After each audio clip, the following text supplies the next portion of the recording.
V marci vyhrala Veronika Velez Zuzulová, v sezóne zaznamenala ďalší obdivuhodný návrat na slalomárske kopce a skvelo finišovala vo svetovom pohári. Ocenenie ju milo prekvapilo a teší sa na nové výzvy. Takým vrcholným podujatím bude určite svetový pohár v Jasnej, na ktorý sa veľmi teším. Je to splnenie tiež jedného môjho sna, pretože pretekať na vlastnom kopci nikdy som túto atmosféru a túto možnosť nemala, takže veľmi sa na to teším. Ďalšou premiantkou bola tenistka Anna Karolína Šmídlová. V apríli ťahala sériu 10 víťazstiev, počas ktorej vyhrala turnaj v Katoviciach. Vôbec som o tom nevedela doteraz, to je prvýkrát, čo som o tom počula a sa veľmi teším, že sa mi to podarilo vyhrať, lebo viem, že aj v tom mesiaci som mala veľkú konkurenciu a bolo veľa iných športovcov, ktorí mali výborné výsledky a o to viac ma to teší.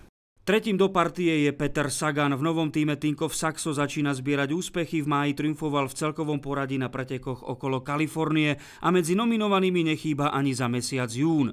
Som veľmi rád, že som mohol vyhrať teda aj celkové poradie tu na týchto pretekoch. To som veľmi rád a dúfam, že takých ocením bude viac.